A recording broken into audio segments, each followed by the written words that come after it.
Tout d'abord, je me présente, professeur Brett Latrapé de la faculté des sciences d'Arles de Fès. Le cours que nous allons présenter aujourd'hui est le premier d'une série que nous allons consacrer à la cristallochimie. Cette discipline consiste à étudier les structures des cristaux. Et qui dit cristal, donc ces cristaux peuvent être classés, enfin les cristaux de façon générale, donc peuvent être classés d'après la nature de la liaison chimique assurant la cohésion des atomes, ions ou molécules constituant ces cristaux. On peut donc distinguer 4 types de cristaux. Les premiers, c'est les cristaux métalliques,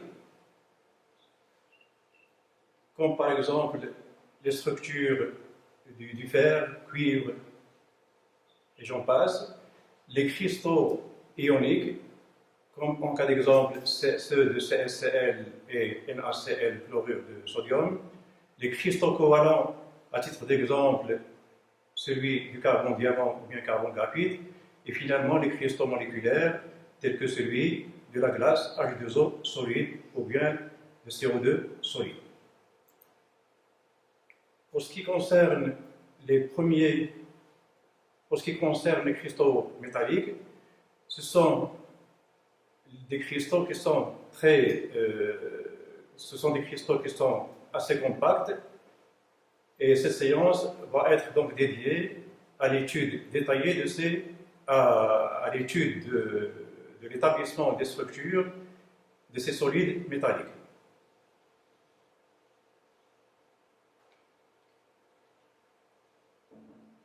Les atomes d'un solide métallique sont considérés dans un premier temps comme des sphères rigides et non interpénétrables.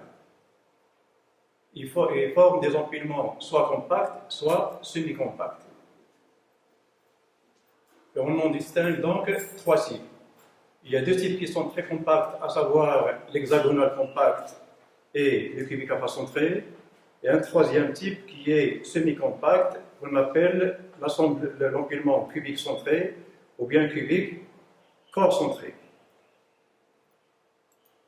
Nous allons procéder maintenant donc à expliquer la façon dont se font les montages, les empilements hexagonaux compacts et cubiques à face centrée. Donc, qui dit compact, qui dit occupation de l'espace par les atomes de la meilleure façon possible. Autrement dit, les atomes vont essayer d'occuper le maximum de place offerte dans l'espace cristallin. Et comme les structures sont tridimensionnelles, nous allons d'abord pour expliquer ces empilements compacts, procéder par étapes et imaginer la constitution d'un cristal qui est linéaire. Donc un cristal linéaire, ça va être, à titre d'exemple, un certain nombre d'atomes qu'on va disposer sur une ligne, sur un axe donné. Et par définition d'un cristal, donc on va reproduire de façon périodique l'atome à certaines distances bien précises.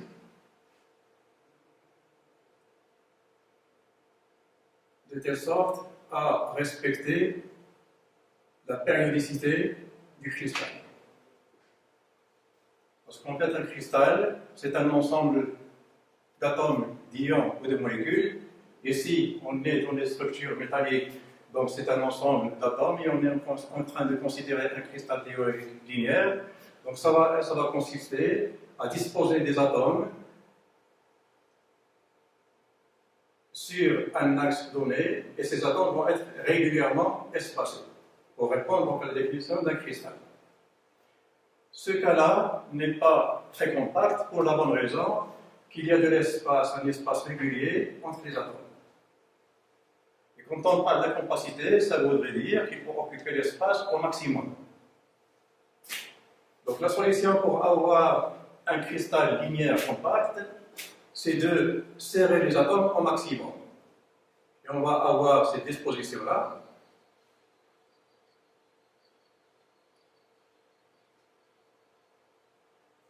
Donc on va rapprocher le maximum les atomes pour qu'ils se touchent. Et comme les atomes, on a dit qu'ils sont considérés comme des boules rigides interpénétrables, non interpénétrables, ça vous a dit qu'une fois qu'ils se touchent, donc ils ne peuvent pas, leur nuage électronique ne peut pas interférer. Et ce qui fait que la distance internucléaire, ça va être 2R si R est le rayon de l'atome. La distance internucléaire, ça va être 2R. Et ça, donc, ça va nous conduire à un cristal linéaire. Ces structures peuvent représenter donc, une structure d'un cristal linéaire. Pour ce qui concerne maintenant, donc on va passer au deuxième degré, considérer, voir maintenant, c'est-à-dire voir comment maintenant construire un plan, un cristal à deux dimensions, qui serait donc compact. Donc l'idée la plus simple, c'est de prendre deux lignes comme celle-ci et essayer de faire la tangence suivant l'axe, suivant cet axe. En conséquence, donc on va prendre un atome là. Sur chaque atome, on va mettre un atome.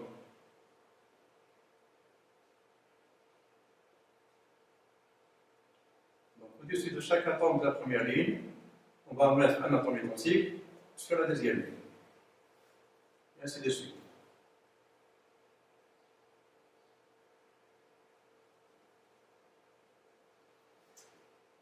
En fait, cet empilement ne va pas nous conduire à un empilement compact. Pour la bonne raison que le creux laissé ici entre les atomes peut être encore réduit. Donc schématiquement, voilà le cas qu'on est en train de discuter. Donc je prends deux atomes d'un cristal linéaire, deux autres d'un cristal linéaire, et j'essaie de former un plan. Et on est dans la situation qui est donc projetée au tableau. Donc dans ce cas-là, on voit bien qu'il y a les atomes forment une symétrie carrée.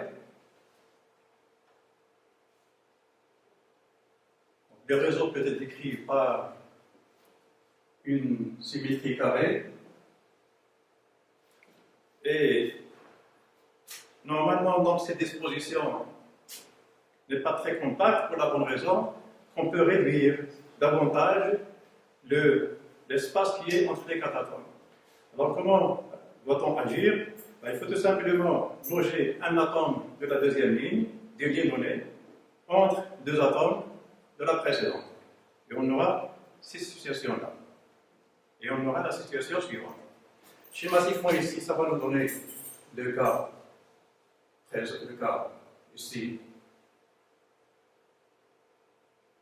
C'est-à-dire que les atomes ici, au lieu de les disposer parallèlement aux atomes précédents, un atome de la deuxième ligne va être décalé d'une distance R par rapport à la première. Donc au lieu de mettre l'atome là, on va le glisser, l'atome de la deuxième ligne, on va le glisser d'une distance R et on va le loger ici.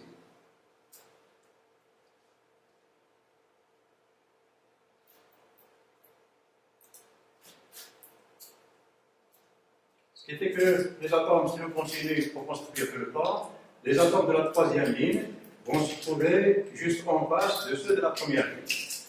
Et en face de cet atome, on va trouver un autre ici. En face de celui-là, il va y avoir un atome là. En face de celui-là, il va y avoir un atome ici, et ainsi de suite.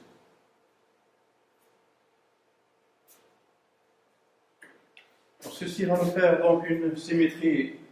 Si on essaie d'examiner maintenant la disposition des atomes, donc on a réduit le bit au maximum, et c'est le maximum qu'on puisse faire. C'est-à-dire que l'espace ici a des dimensions, même si on a serré les atomes au maximum, il y a encore du vide entre les atomes, mais ce vide, on n'y peut rien, il est là. Donc, entre les atomes, il y a un vide. Ce qu'on peut schématiser. Et donc, si on prend un atome donné, par exemple, d'après cette disposition, on voit qu'il est attaché, il est tangent directement à 6 atomes qui l'entourent.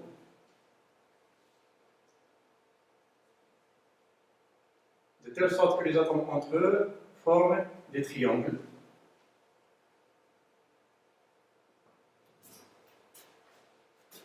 Et là, la conséquence de la disposition des atomes de cette façon nous conduit à la formation d'une base hexagonale. Un atome est entouré directement par 6 atomes tangents, et ça va être le cas pour tous les atomes du plan. Donc, on est en train de former, on vient de former donc maintenant des plans hexagonaux. Ces plans, on va les noter, donc des plans hexagonaux. Il s'agit ici d'un plan hexagonal qu'on va noter grand A. Il faut remarquer que normalement, donc, un plan hexagonal, quand on va l'avoir dans les structures, ou bien ça va être opérable par un atome tangent directement à 6 autres, ou bien par le fait que 3 atomes forment un triangle équilatéral, quel que soit l'atome envisagé. Alors maintenant, on vient de voir donc comment faire un cristal linéaire compact. On est passé au deuxième cas, donc comment construire un plan compact, un plan atomique compact. Mais dans la réalité, les structures sont tridimensionnelles. Il faut voir maintenant donc comment avoir un cristal qui est à 3 dimensions avec une compacité maximale, c'est-à-dire où les atomes vont occuper le maximum du vide. Donc ce qu'on va faire, donc la solution, c'est de prendre donc 2 plans hexagonaux. L'image, la section qu'on a prise ici, un atome entouré de 6, on peut les schématiser par ce montage, donc un atome entouré par 6 autres. Alors pour envisager donc l'espace à 3 dimensions, il suffit d'envisager maintenant comment disposer 2 plans hexagonaux dans l'espace pour avoir une structure compacte. Alors ce qu'on peut faire, le cas le plus simple, c'est d'imaginer, donc on prend 2 plans hexagonaux et qu'on va mettre les plans l'un au-dessus de l'autre. Dans ce cas-là, on va tomber sur le cas où les atomes formaient des carrés entre eux, parce qu'en fait, les plans eux-mêmes sont hexagonaux, mais quand on a essayé de gagner le maximum de vide et placer les atomes en tangence, on est tombé ici sur des atomes qui forment des carrés, comme ce qui a été le cas à des dimensions où la tangence n'était pas maximale. Donc, le fait, donc, pour avoir donc, un empilement tridimensionnel très compact, il ne suffit pas de mettre une couche, enfin 2 plans hexagonaux, l'un au-dessus de l'autre. Mais il va falloir, comme on l'a fait ici, à 3 dimensions, il faudrait que les atomes de la deuxième plan viennent se mettre entre les atomes du plan précédent. Et dans ce cas-là, ceci ne résout pas le problème. Pourquoi? Si on essaie de prendre uniquement 3 atomes du premier plan et 3 atomes du second plan, dans ces dispositions, donc on a expliqué que ça fait des carrés. Donc pour éliminer les carrés, donc on fait un décalage pour occuper le maximum de vide. Mais le problème, c'est qu'à 3 dimensions, quand on était dans ce cas-là, il y avait un carré là, mais il y avait aussi un carré à 60 degrés de l'autre côté. Et ce qui fait que lorsqu'on fait donc une translation de cet atome pour le rejet entre ces deux-là, le problème n'est pas résolu entre les 4 atomes qui formaient également le carré de l'autre côté. Donc la solution serait donc de prendre un atome, de le glisser entre deux et de le glisser une deuxième fois, et on va avoir une situation où, pour avoir la compacité maximale, 3 atomes tangeant directement d'un plan, et l'atome du plan suivant va venir se poser exactement sur les 3 atomes du plan de base.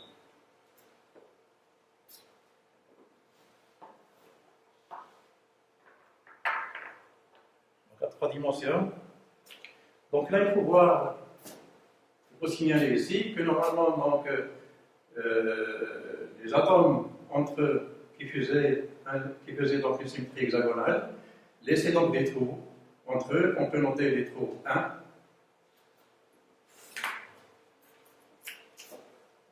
on peut noter comme étant les trous 1, 2, 3, 4, 5 et 6. Alors maintenant, comme on vient de le dire, le fait de poser un et peut-être remarquer également que les trous 1, 3, 5 par exemple, ont exactement une symétrie triangulaire. Autrement dit, si jamais on pose des atomes, si dans le deuxième plan, on pose un atome sur le trou 1, le deuxième normalement doit se mettre sur le trou 3 et le troisième doit se mettre sur le trou 5. Et ce qui fait qu'il n'y a pas de possibilité de mettre des atomes au-dessus des trous 2, 4 et 6. Donc ça va faire une structure très compacte. Et pour avoir donc la structure à 3 dimensions, on peut imaginer, comme on a mis donc un plan, donc le deuxième plan ici qu'on va mettre au-dessus du premier, donc le premier sera appelé plan hexagonal A, le second sera appelé plan hexagonal B. Ben, les plans sont exactement les mêmes, ils sont faits de la même façon, ils sont tous hexagonaux, construits de la même façon, mais l'un sera appelé A et l'autre B, pour traduire tout simplement que les atomes ne sont pas superposables.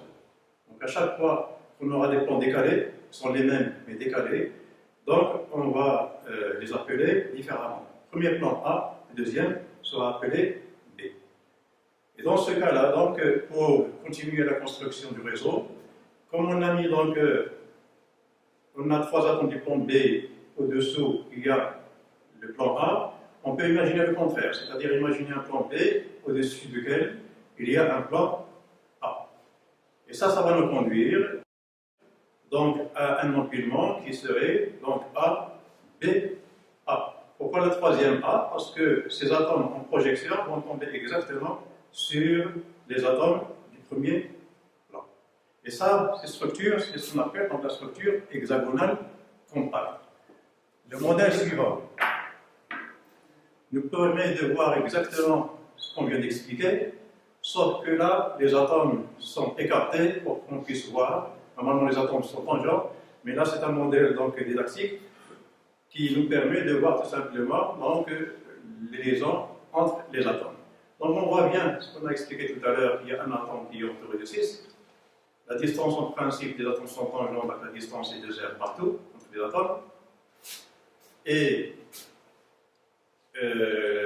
les atomes ici, ce sont les atomes du plan B, le deuxième plan, de telle sorte que, comme on l'a expliqué, chaque atome va se positionner sur 3 atomes de façon tangente du plan A. Et on voit bien clairement donc, que si on notait ça, le trou 1, le trou 2, 3, 4, 5 et 6, donc l'atome ici se pose sur le trou 1, le deuxième sur le trou 3 et le troisième sur le trou 5.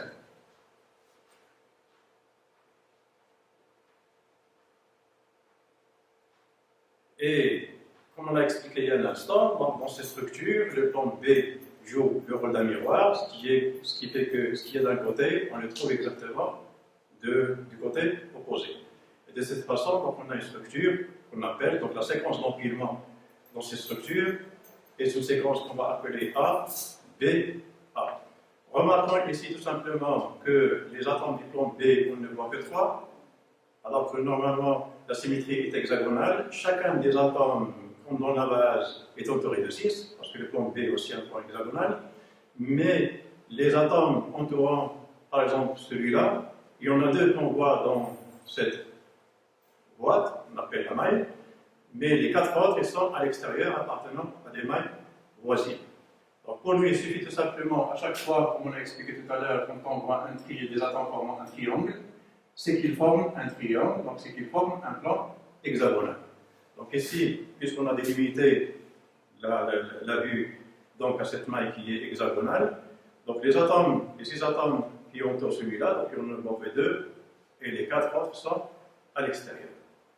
Donc ça, c'est pour ce qui concerne donc maintenant la structure hexagonale compacte. Une autre structure découle à peu près de la structure qu'on vient expliquer.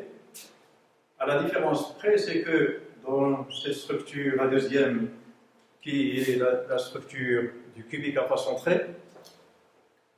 Dans cette structure, on a également donc un plan hexagonal A, un plan hexagonal B, mais on va avoir un troisième plan hexagonal C. Exactement, du point de vue structure, il aura la même structure que les plans A et B, plan hexagonal, mais il sera disposé, puisqu'il sera appelé C, c'est qu'en projection, ces atomes ne vont tomber ni sur les atomes du plan A, ni sur les atomes du plan B. Mais ils vont se localiser à des endroits qui sont les suivants. Tout à l'heure, nous avons expliqué que les atomes du plan B, normalement, si on numérote les trous 1, les trous entourant un atome donné de la base par 1, 2, 3, 4, 5 et 6, les atomes du plan B, à titre d'exemple ici, ils ont occupé les trous 1, 3, 5 au niveau du plan B. Alors, ce qu'on va faire maintenant au troisième niveau, au lieu de mettre un plan A, on va mettre des atomes, 3 atomes d'un plan C, de telle sorte que ces atomes en projection vont tomber cette fois sur les trous 2, 4 et 6. Autrement dit, ils vont se mettre exactement à ces endroits ici. Là, il n'y aura pas ces atomes-là, mais il va y avoir un atome ici, un atome là et un atome ici. Ça va former 3 atomes avec une symétrie triangulaire et ça va être le plan C. En projection, donc ces atomes vont tomber, donc je répète, sur les trous 2, 4, 6. Alors que ceux des atomes du plan A étaient sur les trous 1, 3, 5. Cette structure, normalement, c'est ce qu'on appelle la structure cubique à face centrée. Et pour la voir, donc, on a ici un modèle. Donc chez la segment, d'abord, ça va donner ce type de structure faite de cette façon, donc un plan A et un plan B. Donc le plan troisième, donc il sera mis de telle sorte qu'il va être croisé avec les atomes du plan B, de telle sorte que les atomes du plan A occupant les trous 1, 3, 5 en projection, les atomes du plan B, les atomes du plan C vont occuper les trous 2, 4 et 6 en projection. Et ça, ce n'est autre que la structure qu'on appelle la structure compacte du cubique à face centrée. Alors, pour voir ces structures dans le cubique à face centrée, il faut repérer cet axe. Cristallographiquement, on appelle un axe d'ordre 3, autour duquel donc, il y a 3 atomes formant un triangle équilatéral. Donc ça, c'est ce qu'on appelle en cristallographie l'axe ternaire. Donc il faudrait donc, pour voir ces structures dans le cubique à face centrée, il suffit de repérer cet axe. Alors cet axe, normalement, dans le cubique à face centrée, on peut bien voir avec le modèle ici. Donc l'axe qu'on est en train de chercher n'est autre que l'une des diagonales principales du cubique à face centrée. Ça, c'est la maille. C'est la maille du réseau cubique à face centrée. Donc c'est une maille où il y a les atomes sur les sommets et sur les 6 faces de la maille. Cet axe ici, c'est l'un des axes diagonaux principaux de la maille et c'est l'axe ternaire qu'on est en train de chercher. Effectivement, suivant cet axe, on va avoir l'empilement d'un certain nombre de plans avec la conséquence A, B, C. Alors cet atome ici peut jouer le rôle et l'équivalent de cet atome, donc de l'atome de base de l'hexagone. L'atome ici va jouer le rôle de cet atome dans l'hexagonal compact. Ce qui fait que lorsqu'on monte, on doit percer 3 atomes formant un triangle équilatéral. On doit passer exactement au centre de ces 3 atomes. Effectivement, quand on suit la diagonale principale du cube, et quand on monte suivant l'une des diagonales principales, c'est l'axe vertical ici, joignant les 2 sommets opposés. Donc quand on monte, on voit effectivement qu'on va percer les 3 atomes ici. Ces 3 atomes font un triangle équilatéral et une fois qu'on se met sur cet axe, on voit bien que ces 3 atomes vont dans une symétrie triangulaire et ça va être les 3 atomes du plan B. Sauf que ici le cube nous permet de voir d'autres atomes qui sont situés sur le même plan, à savoir ces 3 sommets ici. Les 3 sommets là Et les trois atomes qu'on est en train de chercher forment ce qu'on appelle un plan, le plan B. Et quand on continue à monter sur la diagonale, on va traverser un autre triangle formé par les atomes des trois autres faces, formant eux aussi un triangle équilatéral.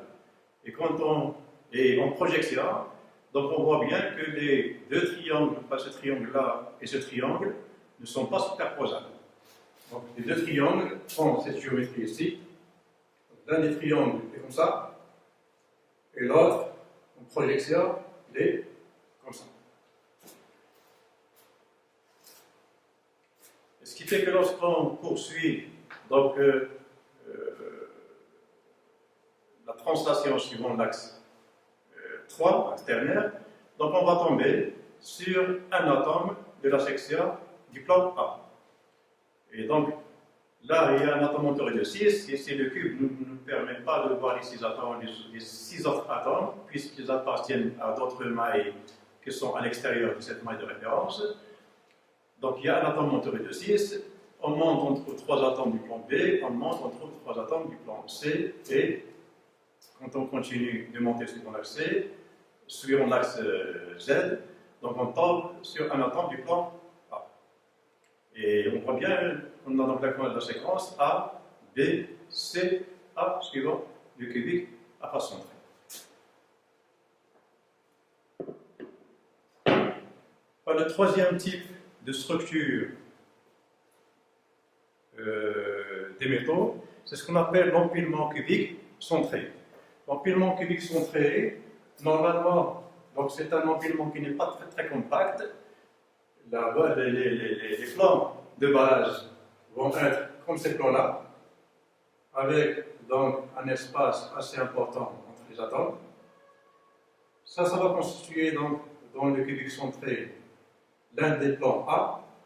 Et quand on va mettre donc un plan au-dessus, le deuxième plan, il sera identique de telle sorte qu'un atome du deuxième plan va se positionner exactement sur 4 atomes du plan précédent. Et là, ce qui fait qu'on va tomber sur une maille avec une base carrée et un atome qui sera donc, l'atome ici sera au centre de la maille. Et ça, c'est ce qu'on appelle donc le cubique centré. Donc schématiquement, ça va nous donner une maille qui aura cette allure.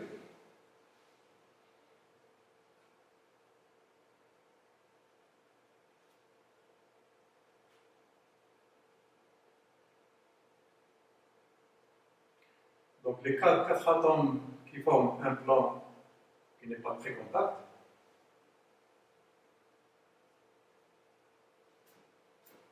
Quatre atomes équivalents sur une autre face, et au centre de la maille, il devrait y avoir un atome qui va être tangent aux 8 autres atomes sur les soins.